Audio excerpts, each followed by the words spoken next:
Hello students, good morning.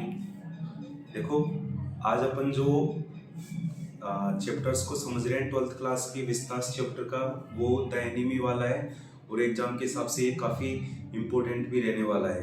पिछले एक video में अपन ने क्लास में समझा था on the face of it mister lamb और डेयरी के बारे में। आज अपन जो समझ रहे हैं वो है द एनिमी वाला। द एनिमी वाला चैप्टर मोस्ट इम्पोर्टेंट भी है और एग्जाम में काफ़ी क्वेश्चंस भी आते हैं इसमें से। तो द एनिमी में अपन पहले कैरेक्टर की बात करेंगे, कौन कौन से कैरेक्टर इसमें ज़्यादा इम्पोर्टेंट है। तो पहला कैरेक्टर बनता है इसमें डॉक्टर सदाव का, और सेकंड है इसमें जो ज़्यादा जिक्र किया गया है, डॉक्टर सदाव की वाइफ है हाना, और थर्ड नंबर है जनरल, और डॉक्टर सदाव के घर में रहने वाले जो नौकर है उनके बारे में भी बात की गई है।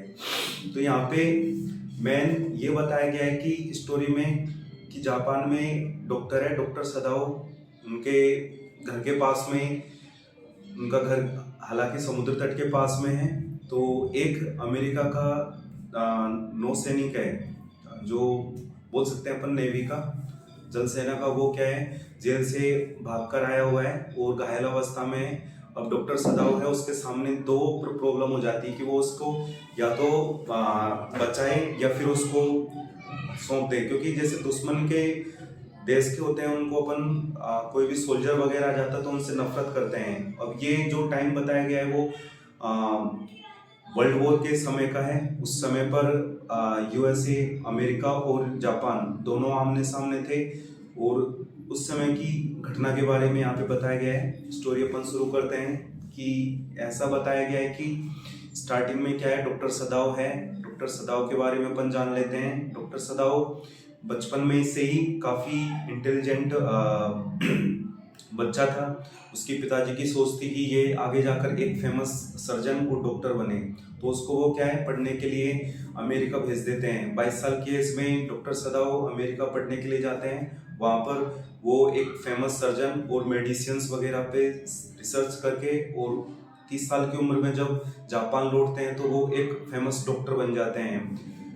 यहाँ पे ये बताया गया है कि डॉक्टर सदाव है, डॉक्टर सदाव का घर जापान में समुद्र तट के किनारे पर एक चट्टान के ऊंचाई वाले हिस्से पर बना हुआ है, और उसके घर के सामने ही चीड़ के बड़े बड़े पेड़ लगे हुए हैं। अब क्या होता है, सदाव जब अमेरिका में रह रहा होता है तभी वो क्या है, जब अमेरिकन एक प्रोफेसर है उसके घर पर पार्टी रखी जाती है, और उस पार्टी पर भी डॉक्टर सदाव एज ए स्टूडेंट शामिल होने गया था।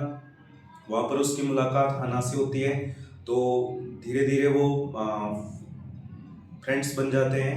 अब डॉक्टर सदाव सोचता है कि अगर मैं हाना से शादी करूँगा तो मेरे पिताजी से एक्सेप्ट तभी करेंगे जब ये प्योर जापानी होगी। तो वो क्या है, थोड़ा समझता है उसको। जैसे ही वो समझ लेता है उसके बाद में जापान में आकर वो शादी करते हैं। अब जापान में जैसे ही उनकी शादी होती है उसके बाद में वो रहना शुरू कर देते हैं।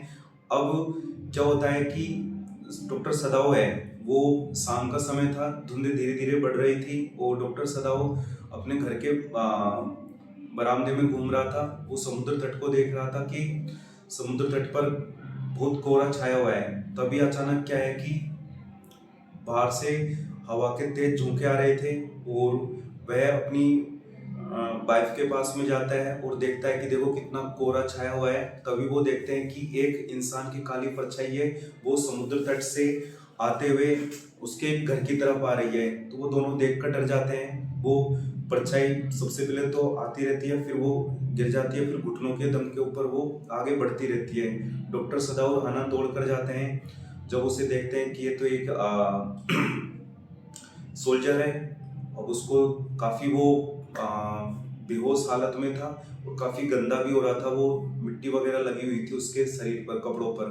अब डॉक्टर सदाव है, उसको चेक करता है कि भाई ये सोल्जर कहाँ का है, क्या है। तो उसकी याद रखना है कि उसकी कैप है, उसके कैप के ऊपर यूएसए नेवी लिखा हुआ था। इससे वो श्योर मान लेते हैं कि ये अपने दुश्मन देश अमेरिका का सोल्जर है, और ये प्रिजनर ऑफ वॉर है, युद्धबंदी है। ये जापान की जेल से भागा हुआ है, और वो क्या है, जब जेल से भागकर आया था तब जापान की सेना ने पीछा किया था, इसकी वजह से उसकी कमर के राइट साइड में गोली लग गई थी और जिससे वो काफ़ी ज़्यादा घायल हो गया था।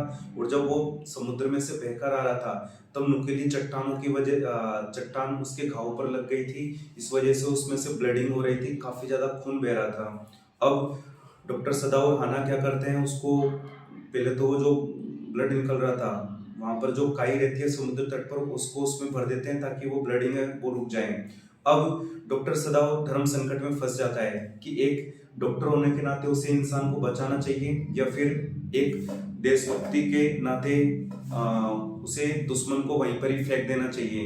हाना कहती है कि भाई इसे हम बचाएंगे नहीं क्योंकि हमारे दुश्मन देश का है और मैं सारे अमेरिकन से नफरत करती हूँ, उन्हें डिसलाइक करती हूँ।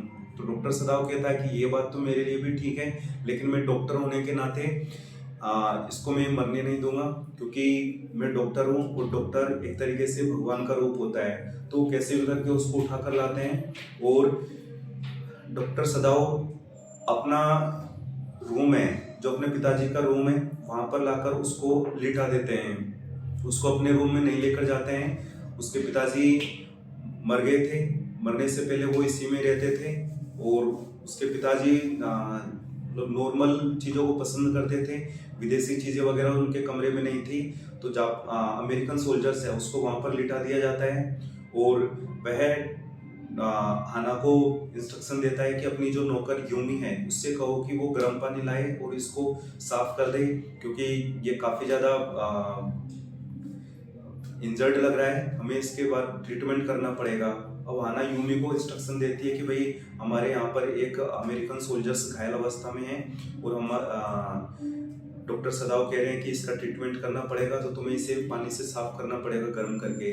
तो यूमी मना कर देती कि हम दुश्मन देश के बारे में ऐसा नहीं करेंगे, या तो उसे मतलब मर जाना चाहिए, मैं उसे साफ नहीं करूँगी। तो यूमी अपनी मालकिन का कहना मना कर देती है। तभी हाना क्या करती है, गर्म पानी से खुद ही उसे साफ करती है। सबसे पहले उसके फेस वगैरह को वो हटाती है तो देखती है कि वो एक अमेरिकन सोल्जर है और धीरे धीरे देख रही थी कि वो सुंदर तो लग रहा था बट वह दुश्मन होने की वजह से उसे बिल्कुल नापसंद कर रही थी। अब धीरे धीरे वह उसके पर के फेस को साफ करती है। वो बिल्कुल बहुत कमजोर लग रहा था, ऐसा लग रहा था कि वो 25 साल के समथिंग था।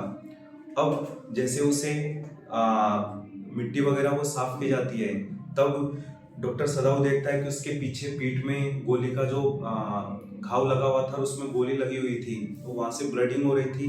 तो वो उसको रोकने की कोशिश करता है और फिर कहता है कि इसका ऑपरेशन करना पड़ेगा।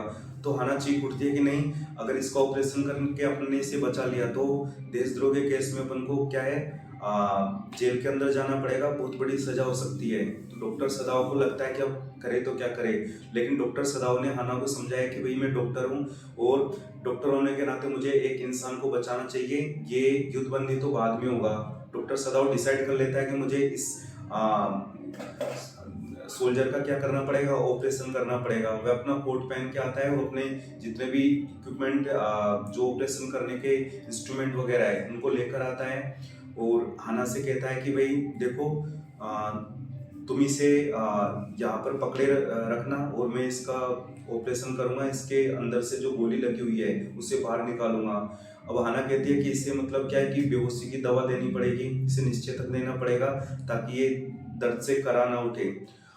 अब जैसे ही डॉक्टर सदा उसको ऑपरेशन करने लगता है तो वो नुकीले औजारों से उसका ऑपरेशन करता है। जब यहाँ पर वो चीराफाड़ी करता है तो हाना से देखा नहीं जाता है और हाना चीख कर कमरे से बाहर भाग जाती है और बगीचे में जाकर उल्टियाँ करने लगती है। डॉक्टर सदाओ को मन ही मन में ऐसे सोच रहा है कि इसका पेट साफ हो जाए तो अच्छा है और वह इस तरीके से ऑपरेशन करता रहता है। जब तेजी से अंदर भागकर वो हाना आती है तो अपनी वाइफ हाना से कहता है कि भाई तुम क्या करो, कुछ लिक्विड दवाई निकाल के और इसके नाकों में यहाँ पर रुई से लगाओ ताकि ये बेहोश हो जाए और ये दर्द से चीखे नहीं। अब ऑपरेशन सक्सेस हो जाता है। अब उसको धीरे धीरे टेक केयर किया जाता है। अब वो बोलने भी लग गया था। डॉक्टर सदाओ ने कहा था कि भाई तू धीरे धीरे ठीक हो जाएगा। अब 1-2 दिन में वो रिकवर होने लगता है। तीसरे दिन वो युद्धबंदी है वो बैठा हो जाता है और इस तरीके से हाना है उसको खाना लेकर आती है, लेकिन वो बेचारा खाना नहीं खा पाता है, उसमें इतनी ताकत नहीं होती है। तो हाना क्या करती है, खुद ही चम्मच से उसको खाना खिलाती है और इस तरीके से वो धीरे धीरे रिकवरी होने लगता है। अब हाना को लग रहा है कि ये ठीक हो गया है, अब इसे हमें पुलिस को सौंप देना चाहिए, नहीं तो फिर हमारे लिए दिक्कत हो जाएगी। अब क्या होता है, जो नौकर है वो भी प्लानिंग करते हैं कि हमें यहाँ से निकल जाना चाहिए, क्योंकि हमारे मालिक ने एक तरीके से गलत कर रखा है, एक दुश्मन को घर में पनाह दे रखी है। तो नौकर है वो वहाँ से चले जाते हैं। जो एक दूसरा नौकर था जो गार्डन में काम करता था मालिक का, और वो रसोई का भी काम करता था। यूमी थी वह, उसके दोनों बच्चों को रखती थी। वो डॉक्टर सराव के घर को छोड़कर चले जाते हैं और कहते हैं कि जब ये दुश्मन यहाँ से चला जाएगा तो हम तुम्हारे घर पर वापस आ जाएंगे। अब क्या होता है कि डॉक्टर सदाव को लग रहा है कि भाई अगर नौकरों ने कुछ बता देंगे बाहर जाके, तो हो सकता है कि हमको कुछ सजा मिल जाए। वैसे वो रोजाना दिन निकलते रहते हैं। डॉक्टर सदाव है वो जापान में ही रुका हुआ था। वैसे जो वर्ल्ड वॉर चल रहा था उसमें जापान की सरकार ने स्टार्टिंग में तो बोला था कि डॉक्टर सदाव को भी बाहर सैनिकों के साथ भेजा जाएगा, ताकि वहां पर कोई सैनिक घायल हो जाए तो उसका ट्रीटमेंट कर सके। बट जनरल ने बोला था कि भाई मैं अब बूढ़ा हो गया हूँ और मेरे ट्रीटमेंट के लिए डॉक्टर सदाव को यहाँ पर रुकना जरूरी है, क्योंकि डॉक्टर सदाव हमारे लिए काफ़ी इम्पोर्टेंट है। तो थोड़े दिनों के बाद में एक दिन की बात है कि एक मैसेंजर है जो आता है। जैसे ही वो डॉक्टर सदाव के घर पर एंट्री करता है, तो बगीचे में जैसे ही वो एंट्री करता है तभी हाना काफ़ी परेशान हो जाती है और हाँफते हुए डॉक्टर सदाव के पास जाती है कि मैसेंजर हमारे घर पर किस लिए आ रहा है, हो सकता है कि नौकर ने कुछ कह दिया हो। तभी वो मैसेंजर आता है और डॉक्टर सदाव ने अपने घर पर एक ऑफिस बना रखा था, उसमें डॉक्टर सदाव बैठा हुआ था। वहां पर आकर मैसेंजर कहता है कि भाई जनरल की हालत दोबारा से ज़्यादा हो गई है, आपको उसका ट्रीटमेंट करना होगा। तो जनरल जाता है और डॉक्टर सदाव जाता है और जनरल का ट्रीटमेंट करता है। जब जनरल का ट्रीटमेंट कर रहा होता है तभी वह अंदर ही अंदर सोचता रहता है कि मैं जो मेरे घर पर दुश्मन को मैंने ट्रीटमेंट दे रखा है उसके बारे में जनरल को पूरी चीज़ें बता दूं, तब तो हो सकता है कि कुछ न कुछ सॉल्यूशन निकल जाए। तो वो जनरल से कहता है कि भाई मैंने मेरे घर पर एक युद्धबंदी आ गया था, उसको मैंने ऑपरेशन करके अब धीरे धीरे वो ठीक कर रखा है, तो बताओ आप क्या करें। तो जनरल काफ़ी ज़्यादा क्रोधित हो जाता है और कहता है कि आपने इतना बड़ा कदम कैसे उठाया, इसके लिए आपको बहुत बड़ी सजा भी हो सकती है। तो डॉक्टर सदाव कहता है कि वो तो हो गया, अब बताओ क्या करें। तो जनरल कहता है कि भाई चलो आपने जो कुछ अभी तक किया है वो तो ठीक है, अब मैं उनको मारने के लिए कुछ प्लानिंग करता हूँ कि आप रात को दरवाजा खुला रखना उस युद्धबंदी का। मेरे पास में ऐसे आदमी है जो लोगों को मारते हैं, तो मैं क्या करूँगा, रात को भेजूंगा और वो उसको मार देंगे। और वो ऐसे इतने परफेक्ट आदमी भी है कि वो युद्धबंदी को डेड बॉडी को वहां पर छोड़ेंगे भी नहीं। अब डॉक्टर सराव काफी खुश हो जाता है, उसको लग रहा है कि मेरी प्रॉब्लम दूर हो गई। वो आता है घर पर और वह हाना को यह समझाना जरूरी नहीं मानता है, क्योंकि वो हाना को ये चीज बता देता तो हाना काफी ज्यादा परेशान हो जाती कि मेरे घर पर किसी आदमी को मारा जा रहा है। तो वो हाना को कहता नहीं है और जिस कमरे में उस युद्धबंदी को रोक रखा था उसका दरवाजा पीछे की तरफ से खुला रख देते हैं, ताकि जनरल के आदमी आए और उसको मारकर वहां से चले जाए। अब जैसे ही रात होती है डॉक्टर सदाव सोता नहीं है, सोचता रहता है कि अब जनरल के आदमी आएंगे और उस युद्धबंदी को मारकर चले जाएंगे। अब तेज हवा चलती है, पेड़ों की डालियां जब हिलती है तो उसको लग रहा है कि भाई यहाँ पर आ रहे होंगे। एक दिन ऐसे ही निकलता है, सुबह डॉक्टर सदाव बड़ी खुशी के साथ में जाता है कि भाई मार दिया होगा उसको तो, लेकिन वो देखता है कि दरवाजा खोलकर देखता है तो वो अमेरिकन सोल्जर्स है। वो क्या है, बड़े आराम से सो रहा होता है और कराटे भी ले रहा होता है। तो उसको लगता है कि इसकी किस्मत अच्छी है कि आज तो बच गया ये। दूसरे दिन भी ऐसा ही होता है, वो दरवाजा खुला छोड़ता है और वो सोचता है कि अब ये मरेगा। तीसरे दिन क्या होता है कि रात को मतलब जो हवा चल रही थी वो अचानक बरसात में बदल जाती है, बरसात होने लगती है और अचानक से मतलब क्या है कि एक तेज धमाका होता है। ऐसा लग रहा होता है कि कोई किसी वजन को कोई इंसान लेकर जा रहे हैं। उसको लग रहा है कि भाई मार दिया उसको जनरल के आदमियों ने, और वो डेड बॉडी को यहाँ से लेकर जा रहे हैं। हाना जोर से डर से चिल्लाती कि देखो किसका धमाका हुआ है, लेकिन डॉक्टर सदाऊ मना कर देता है क्योंकि उसको पता है कि ये सारा काम जनरल के आदमी कर रहे हैं। अब हाना जल्दी से जाती है और अपने बच्चों को उठाकर लेकर आती है और अपने पास सुला लेती है, लेकिन डॉक्टर सदाऊ ने हाना को उस कैदी के कमरे में नहीं जाने दिया। जैसे ही सुबह होती है तो डॉक्टर सदाऊ उसे देखने के लिए जाता है, तो वो बगीचे में चल रहा होता है, बगीचे की तरफ वॉकिंग करने की कोशिश कर रहा होता है। डॉक्टर सदाऊ जोर से चिल्लाए कि आपको किसने कहा कि आप गार्डन की तरफ जाओगे, आप यहाँ पर ही बैठे रहोगे। और फिर वो प्लानिंग कर लेता है कि जनरल के आदमी तो इसे मारने वाले नहीं है, तो मुझे ही इसके लिए कुछ सॉल्यूशन निकालना होगा। वो क्या करता है, बाहर से खाने के पैकेट, बिस्किट वगैरह ये कलेक्ट करता है और एक नाव की, खुद की नाव है उसकी व्यवस्था करता है, और उसको बचाने के लिए वो प्लानिंग करता है कि भाई जब खुद जनरली नहीं चाह रहा है इसको मारना, तो पता नहीं अपन क्यों इसके बारे में इतना एक्शन ले। तो वो उस युद्धबंदी से कहता है, युद्धबंदी का नाम ध्यान रखना है टॉम, उससे कहता है कि अब मैं चाहता था तुम्हें जापान सरकार को सौंप सकता था, तुम्हें वो मार भी सकते थे और मैं भी तुम्हें मरने के लिए छोड़ देता, लेकिन मैं डॉक्टर होने के नाते तुम्हारी जिंदगी को मैंने बचा ली है। अब मैं जैसा करूँ वैसा तुम्हें करना है। तुम्हें क्या करना है, मैंने तुम्हारे लिए एक नाव की व्यवस्था कर दी है, तुम इस नाव में बैठकर और सामने एक जो द्वीप दिखाई दे रहा है उस द्वीप पर जाकर तुम रुक जाना। अक्सर वो तूफान के समय में मतलब क्या है कि पूरा द्वीप है वो डैमेज हो जाता है, वैसे वहाँ पर ठीक है मैंने तुम्हारे लिए खाने पीने की व्यवस्था कर इस नाव में रख दी है। अब तुम्हें क्या करना है, केवल जो कोरियाई मछुआरों की नाव है उसी से तुम्हें सिग्नल लेना है, वही तुम्हें यहाँ से अमेरिका तक पहुँचा सकते हैं, और किसी मछुआरों की नाव में तुम्हें जाना नहीं है। केवल कोरियाई समुद्री मछुआरे हैं उनकी हेल्प तुम्हें लेनी है। मैं तुम्हें एक टॉर्च दे रहा हूँ, इस टॉर्च को लेकर तुम्हें जाना, अंधेरे में इस टॉर्च को मत जलाना, अगर अंधेरे में जलाओगे तो जापान की सेना तुम्हें पकड़ सकती है, इसलिए तुम्हें केवल इस टॉर्च को जब शाम हो रही होती है तभी इसको यूज करना है, ताकि मुझे पता चल जाए कि हाँ तुम सेफ उस जगह पर पहुंच चुके हो। अब टॉम जब वहां से जा रहा होता है तो डॉक्टर सदाव के द्वारा किए गए ऐसे कार्य को देखकर बड़ा इमोशनल हो जाता है और कहता है कि भाई अगर डॉक्टर सदाव तुम्हारे जैसे अगर सारे जापानीज बन जाए तो अमेरिका और जापान के बीच में ये युद्ध ही ना होगा।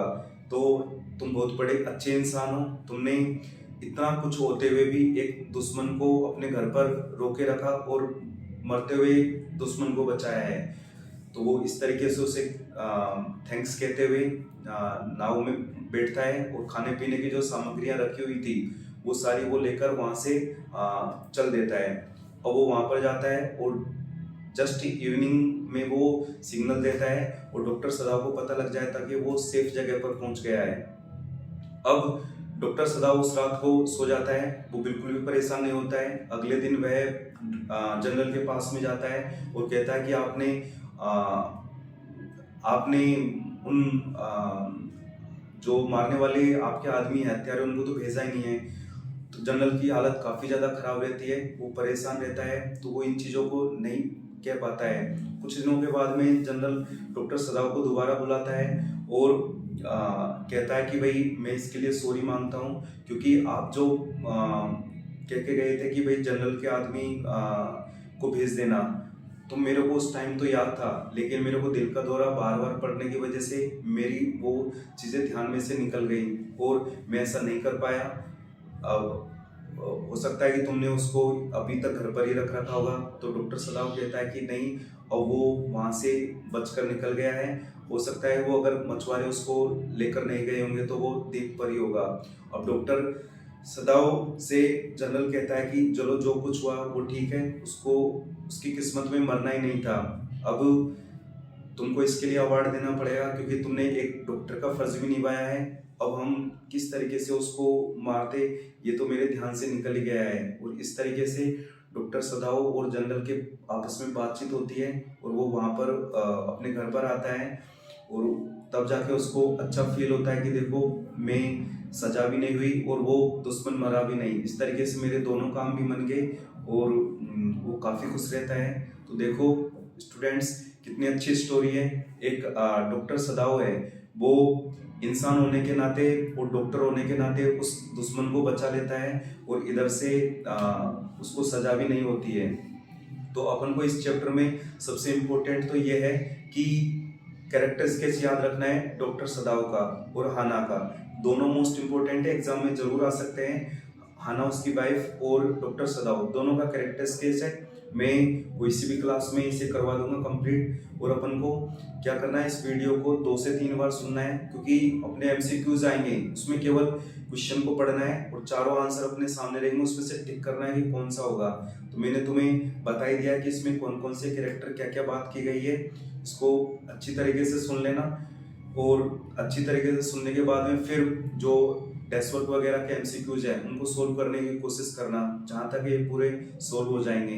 वीडियो को ज़्यादा से ज़्यादा लाइक और शेयर करो ताकि और अपन लाइव क्लास ले सके, क्योंकि जैसे अच्छे सब्सक्राइबर होंगे तो अपना चैनल ग्रोथ करेगा और अपन आगे की और अच्छी क्लासेस ले सकते हैं, इंपॉर्टेंट क्वेश्चंस के बारे में डिस्कस कर सकते हैं। Okay, thanks.